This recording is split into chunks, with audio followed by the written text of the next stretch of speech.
In this video, I'm taking a look back at Knights and Merchants, a classic medieval set real-time strategy game that I haven't played for about 20 years. Let's see if it still holds up. If this is the first time on my channel, good morning, afternoon, evening, I'm Steven Nonsense and gaming and geek culture is what I do. If you are already a subscriber, welcome back, I appreciate it a lot. Playing Knights and Merchants is amongst my favorite gaming related memories, both due to the game and due to the things that were happening when I was playing the game. Also, I played it when I was around 13 or 14, so suffice to say the nostalgia goggles are thick with this one. But other games from that period have withstood the test of time and development of their respective genres. I'm looking at you, Heroes 2 and Fallout. So how does Knights and Merchants fare now when the game is 21 years old and I am in my 30s? Honestly, it's a bit of a mixed bag. All the good things I remember about the game are still there and they're still good. However, in the intervening 20 years I had forgotten the not so good parts. So let me tell you all about it. Referring back to my Townsman video for a bit, my main gripe with it was how horribly slow that game is, even on its 5x speed setting. Unfortunately, Knights and Merchants is also kinda pretty slow, definitely slower than I remember it, and doesn't have a speed changing feature. However, even so, it is close to the same speed that 5x Townsman is, so yeah, not much of a positive there per se, but not exactly a negative when you compare it to Townsman. Which you shouldn't, but that game sucks and it is what made me want to play Knights and Merchants in the first place. So there you have it. I remember spending loads of time playing and enjoying the game, and now I can see why.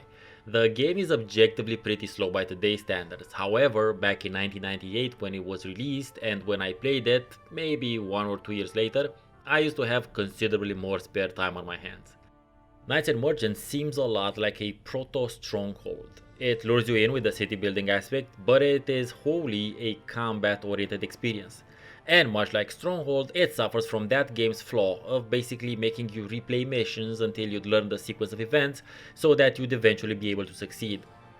The game has all the basics a city building experience needs, several production chains, some of them branching from the same resource, a seemingly unlimited supply of units that can just be churned out of the school, settler style.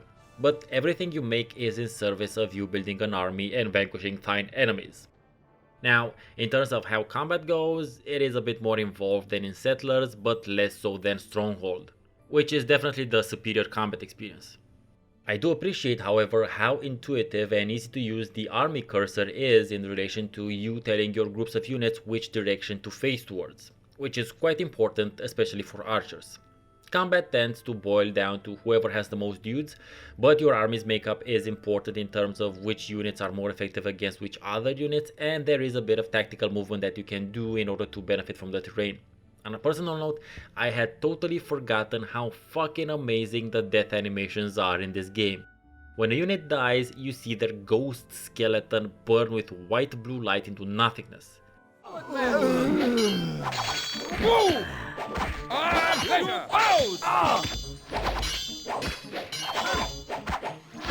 Ready! It's a very awesome effect I haven't even seen applied in fantasy themed games. Someone should put that in an RPG, just saying. But the game also lacks some quality of life features that already existed at the time. Things like a pause feature, the earlier mentioned impossibility of increasing the speed, or the ability to zoom in and out. You can also easily build yourself into an unwinnable corner. And I don't mean a corner of the map, but in the sense that you can run out of certain starting materials if you don't make sure to build their production buildings in time. I know it sounds like a daft thing to do, but it can happen. It has happened. To me, it's happened to me. The sounds are absolutely great and the music isn't bad either. Both of them are very theme appropriate.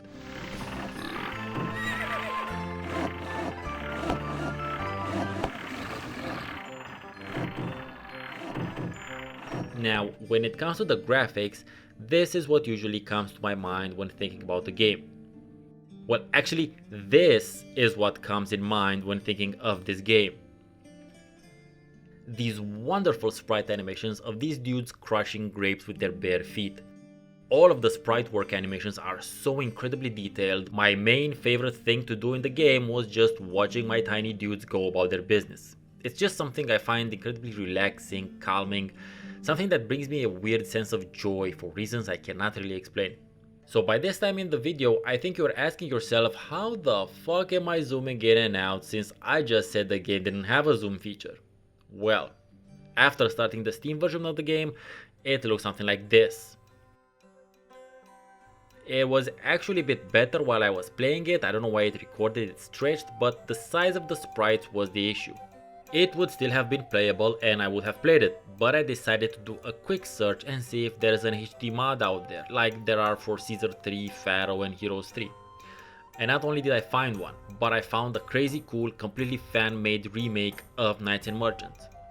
This remake requires the initial files to work, but it makes it possible to play the game on modern resolutions, adds in that super sexy zoom feature, fixes a bunch of engine bugs, and I think it also adds in some features. It definitely adds in a bunch of fan-made campaigns to be sure.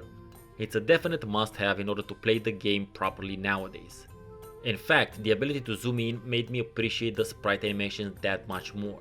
You can see the type of crazy detail they put into them. Look at this guy. You can see his mouth moving as he chews. Fucking amazing. This is why I love pixel art games. So does Knights and Merchants hold up to my modern day sensibilities and requirements? Alas, it doesn't. Mostly because of the combat aspect, but also because of the slow aspect. Does it still look and sound cool? I definitely think so, and I think it should be used as an example of how to make super evocative animations nowadays. It always seems like there's just that little bit missing from 3D animations. I don't know what it is. Should you try it? I'm also not really sure. A modern gamer will most likely get frustrated by the super slow pace of the game, but you decide. I think I've said and shown you sufficient things about the game for you to decide on your own. If you're interested in finding out about more city builders, then don't hesitate to check out my city builder review playlist, which you'll see on screen and in the description. Thank you very much for watching. I've been Steven Nonsense, and if you made it to the end of the video, then I suggest you maybe consider subscribing and clicking that bell button, since you might dig the rest of my stuff. See you next time.